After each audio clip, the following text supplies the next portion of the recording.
Aparte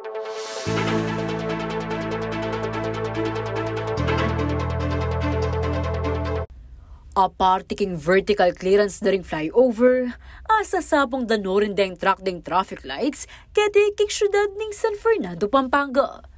King katutuan, may itura niya ing traffic light king Barangay del Rosario at kay bat ning mapilan mong Domingo, ing traffic light naman king St. Jude ing Mesagi.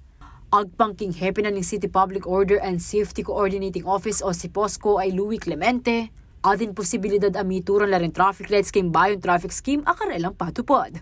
O neng mismong ding motorista, baluda ing karelang gawan bang alisyan lareti. Actually, itang king Barangay del Rosario last 2 weeks, 3 weeks ago, may susunod la po rin Yung king del Rosario, makatadwaya po may aksidente yan. Truck la po muna man ding involved, unfortunately.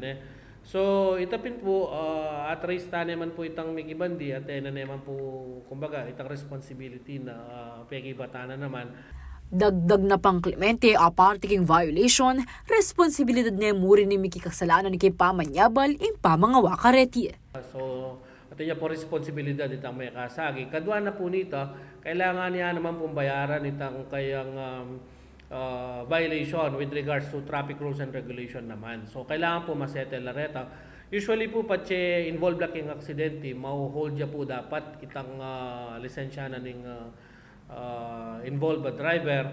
O kaya po, ma-impound niya po mapila na oras itang sakin, bangka nita, makapisabi-sabi po. Like for example, in this case, may upaya po karatang traffic light, while technically in city government na pero uling ali kaya tabi tayo po yung DPWH. So in DPWH po yung kasabi na kanya itang may katud katang traffic light tamo.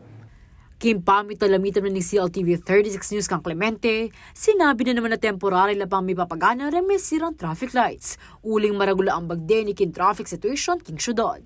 On a temporary basis siya kanya yan, kumbaga may remedyo ya mo po yung contractor bakit naman na rin yung traffic light. Pero itang talagang may sira, aliya pa po talaga may gawa. So, yan pong pakibata na kanya ni itang involved company, tracking firm po itang driver lang. Pasik na nga na naman kinuning si POSCO impa magbante, karing lugal apon duwan da rin dakal alalabas sakin.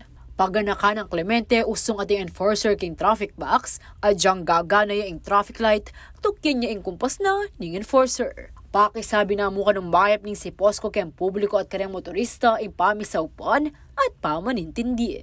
Actually po, din pong malilyaring insidente or aksidente, siyempre ala pong may giboringan yan.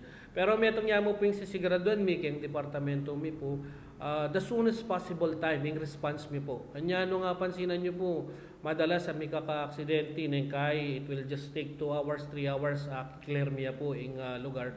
Ulipin po nga mila buring mayabala din kaya katamong motorista.